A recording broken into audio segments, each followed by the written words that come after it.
far from the busy shipping lanes of the Pacific, past the reach of tourist cruises and beyond the sight of ordinary eyes. There lies a place almost no one has ever walked upon. You could fly over it 100 times and never know what's below. The water on it is clear and turquoise, but it hides something far more valuable than white sand beaches. This island has no hotels, no airstrips, and no postcards because it is not meant to be visited. It is said to be worth billions of dollars. Yet you cannot buy a ticket there. It's heavily monitored, surrounded by armed patrols, and even aerial drones are restricted in its airspace.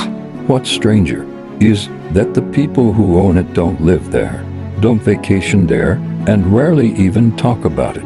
In fact, most people on Earth have never even heard of it. Today, we're going to take you into its story, the true history of one of the most valuable, most mysterious pieces of land on Earth, and halfway through, we will reveal its real name. But by then, you might understand why it has been kept hidden for so long. Welcome to Ancient Echoes of the Unknown, where every mystery has a voice. What makes this speck even stranger is that no one seems to truly own it, at least, not in the way you might think.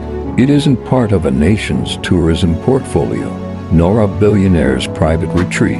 On paper, it's listed under a vague administrative zone, but digging into those records leads to dead ends. Some historians claim the island was once used as a secret trading post in the early 1800s, a midpoint for ships carrying valuable minerals, pearls, and rare spices. Others believe it served as a covert meeting point for military intelligence exchanges during the Second World War, but no records confirm either story. Just fragments in declassified documents and rumors passed between sailors. One detail, however, is undeniable. The waters around it are rich in something far more valuable than gold, and that might be the real reason it's been kept hidden for over a century. The ocean here is unlike anywhere else. The water is impossibly clear, yet teeming with marine life, rarely seen anywhere on Earth. Giant schools of silverfish move as one, reflecting sunlight like liquid mirrors. Deep below, thermal vents release mineral-rich plumes that feed an entire ecosystem. Marine biologists who have been granted rare access, often under military escort, say the reefs here are a living time capsule, untouched by pollution or overfishing. But there's another side to these waters. Local fishermen from nearby islands whisper that the reefs are cursed. They tell stories of boats that approached too closely, only to return with their crews ill, their equipment malfunctioning, their catch spoiled before reaching shore. Whether it's natural toxins or something far stranger remains a mystery. Though the island is restricted, it has had visitors, but never tourists.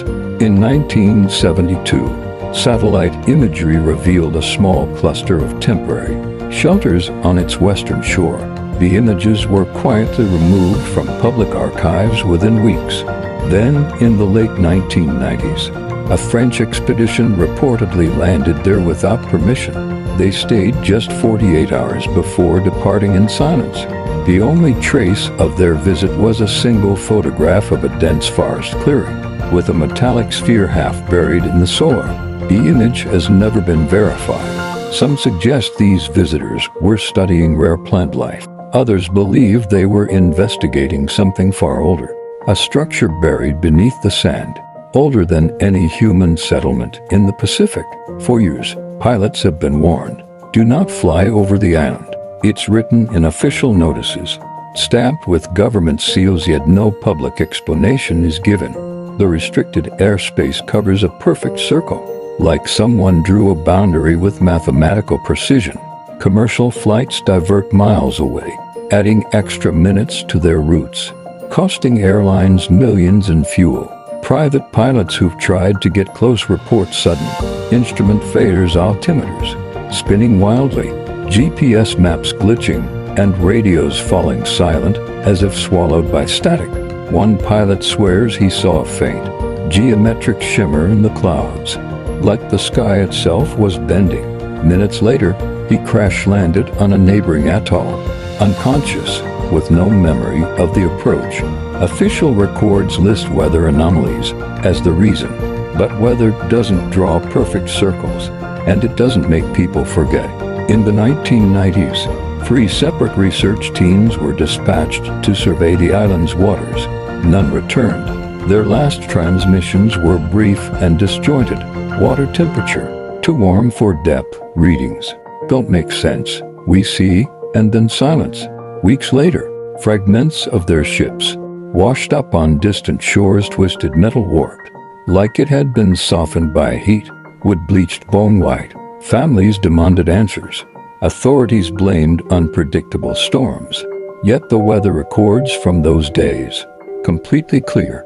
Locals whisper that these teams did make landfall, but what they saw drove them to destroy their own vessels. Not to escape, but to make sure no one could follow. Every now and then, someone ignores the warnings. In 2011, a pair of travel vloggers set out in a small boat, filming everything for their channel. Their last video, uploaded just hours before they vanished, shows them laughing as the island's green silhouette grew larger. But halfway there, the footage changes. The laughter fades. Their skin looks pale, their voices quieter, almost slurred. One of them stares at the camera and whispers, "It's not what we thought." The camera shakes, the image distorts, and the video cuts off mid-frame. Days later, their boat was found drifting completely empty, camera gone. Satellite images of the island never stay online for long. Hobbyists claim that every time clear images appear on mapping websites, they're blurred or replaced within days. Some even caught glimpses of strange, dark shapes along the shore arranged in perfect lines, like sentries. Are they structures, machines, or something alive? When a group of amateur drone enthusiasts launched a high-range drone from a nearby fishing boat, they expected to get answers. The drone's camera feed worked perfectly until it crossed the invisible perimeter. Then the screen filled with static, the controls froze, and the drone fell straight into the ocean. Only one person is known to have returned from the island alive. In 1978, a fisherman named Tang drifted too far from his village during a storm and was swept toward the island. Weeks later, he was found half-conscious in his boat, sunburnt, dehydrated, and utterly silent. He refused to speak of what he saw. For years, people tried to coax the truth from him, friends, journalists, even government officials. The only time he broke his silence was during a fever, when he muttered 3 words over and over. "They are waiting." No one knows who or what he meant. Tane died without another word. The truth is not on the island's surface, it's beneath it. Marine sonar scans reveal a massive structure buried under the waves, stretching for miles in perfect symmetry, too large, too precise to be natural. Some say it's the remains of an ancient civilization swallowed by the sea. Others believe it's something not of this earth, a dormant machine, still powered, still waiting. And if that's true, then the no-fly zone, the vanishing ships, the blurred images, they're not to keep us out, they're to keep it in. The question is, for how much longer?